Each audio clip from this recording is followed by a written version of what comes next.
There is a war happening right now, not with guns, not with armies, but in the unseen realm around you. And somebody watching this video is the exact target of an attack that has already been assigned against them. You did not stumble upon this message by accident. Something greater than an algorithm brought you here. And before this message is over, you will understand why the enemy has fought so hard to keep you distracted, discouraged, and afraid, because there is a chosen anointing on your life that hell itself trembles at. Beloved, sit with me for a moment before we go any further.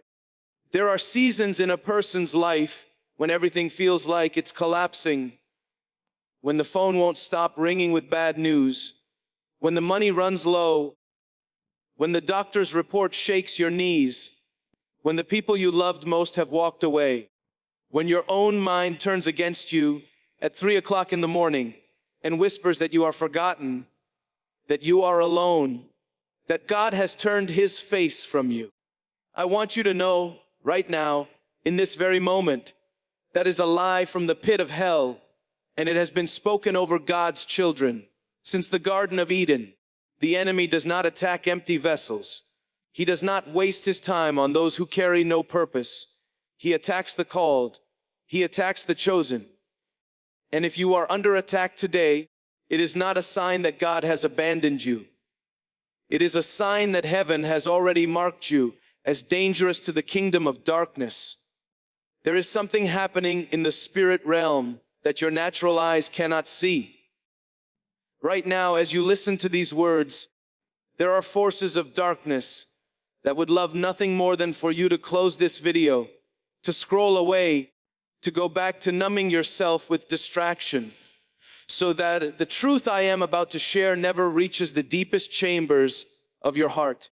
That is precisely why I need you to do something simple but powerful right now. Press that like button, not for me, but as your own declaration that you are choosing truth over distraction, that you are choosing to fight back against the numbness the enemy has tried to wrap around your spirit. Let that simple action be your first act of spiritual warfare today. Now hear me, and hear me clearly. The storm you are facing was never sent to destroy you. It was allowed, in the mysterious wisdom of Almighty God, to reveal to you something you could not see any other way, that Jesus Christ himself, our Lord and Savior, is standing in that storm with you. The scriptures tell us in the Gospel of Matthew, chapter 14, that when the disciples were in the boat, tossed by the waves, terrified, exhausted, and certain they were about to perish, Jesus came to them walking on the very water that threatened to swallow them. He did not calm the storm first. He walked into it. He walked toward them in the middle of their fear. And beloved, that is exactly what he is doing for you right now. He is not far away watching your suffering with indifference. He is walking toward you in the middle of the chaos, saying the same words he said to Peter. Take courage. It is I. Do not be afraid. Do you understand what this means? It means that in the middle of your darkest night, in the middle of your greatest fear, in the middle of the diagnosis, the divorce, the addiction, the depression, the financial ruin, Jesus is not absent. He is present. He is closer to you in your suffering than he ever was in your comfort. And this is the mystery the enemy does not want you to understand, because a person who knows they are protected cannot be controlled by fear. Let us pause here, because I want you to comment something right now before we continue. Type the words, Jesus, have mercy, if you believe that he is with you in your storm today. Let that confession leave your fingers and enter into the spiritual record of this moment, because the scriptures tell us that with the mouth confession is made unto salvation. And even in the smallest act of typing those words, you are declaring war against despair. Now let us go deeper, because I did not come to simply comfort you today. I came to awaken you. Beloved, there is a reason the enemy fights so hard against the chosen.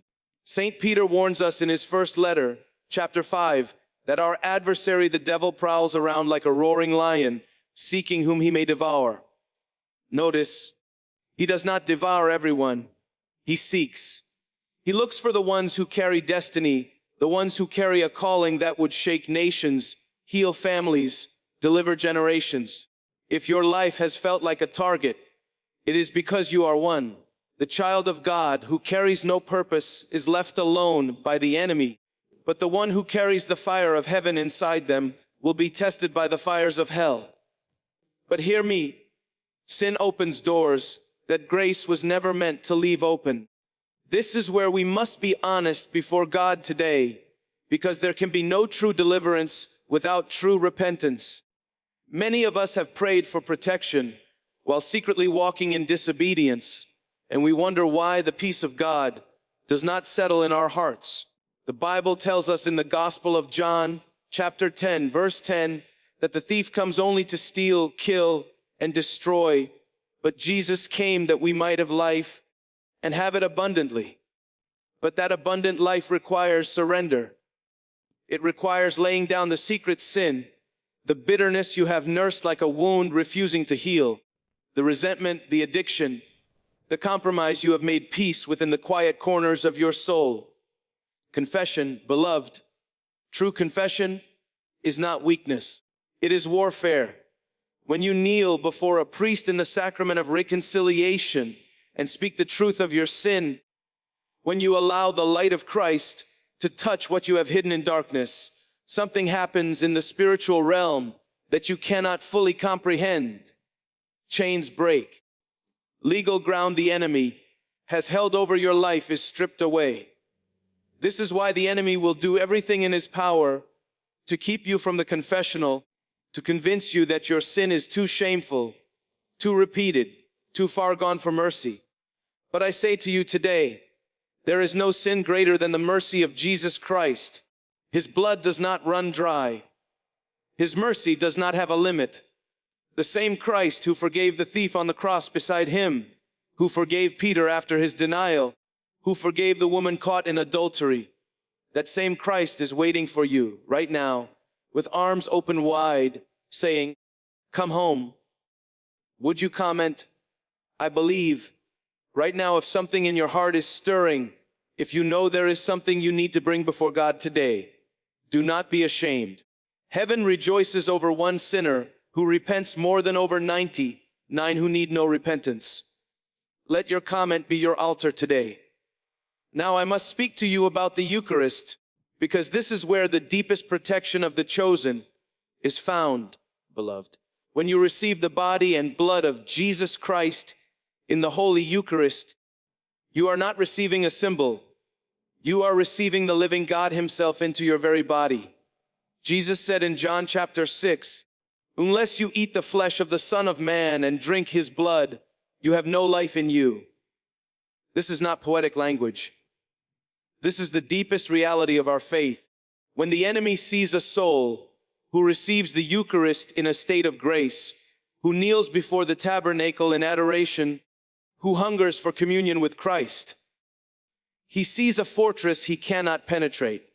This is why the sacraments are not optional extras in the Christian life. They are the very weapons of our warfare. But beloved, I know some of you are tired. I know some of you have prayed, and it feels like heaven is silent. I want to remind you of something the scriptures teach us about perseverance. In the Gospel of Luke, chapter 18, Jesus tells the parable of the persistent widow who kept coming before the unjust judge until he gave her justice. And Jesus says that if even an unjust judge will respond to persistence, how much more will our Heavenly Father, who is good, who is loving, who is faithful, answer those who cry out to him day and night. Your prayer is not wasted. Your tears are not forgotten.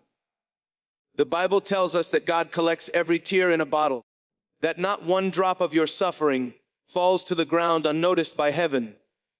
Pause with me here for a moment.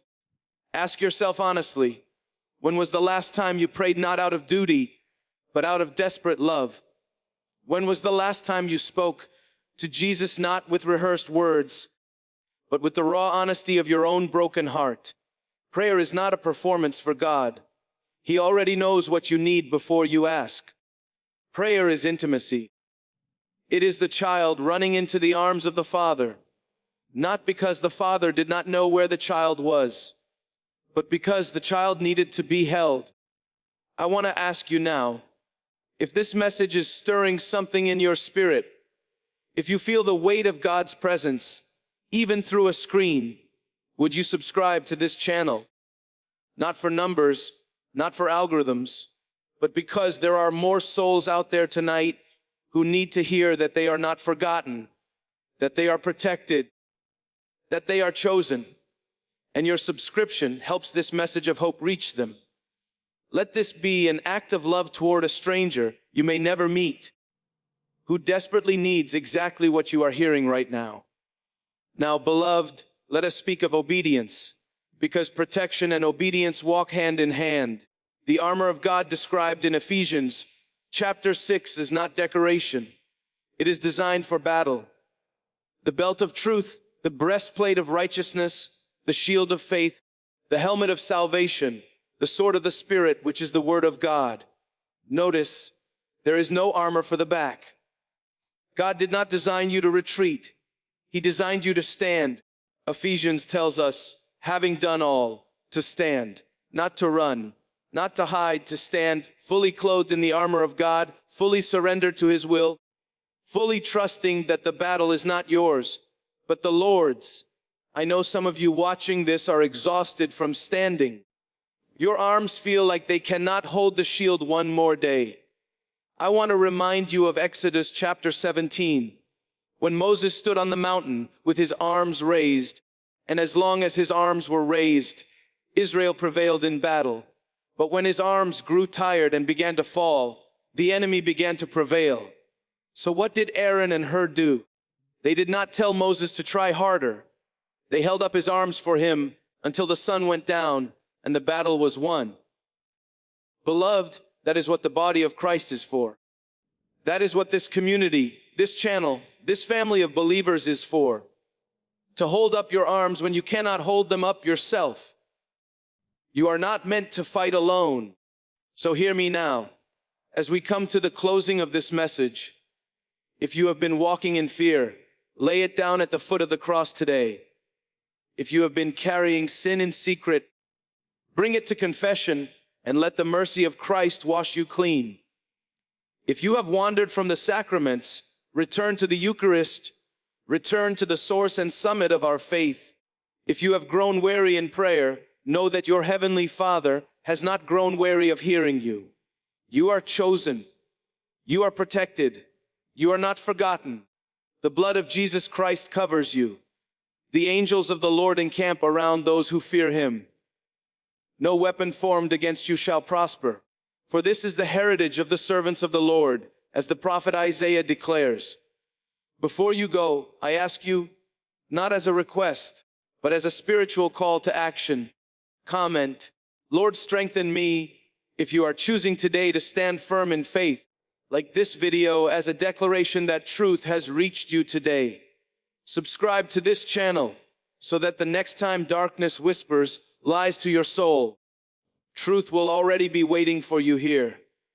And beloved, please share this message with someone who is walking through their own storm right now. Someone who needs to hear that Jesus is walking toward them on the water, that they are not alone, that they are chosen, and that they are protected. Go now in peace, and may the grace of our Lord Jesus Christ, the love of God, and the fellowship of the Holy Spirit be with you, today and always. Amen.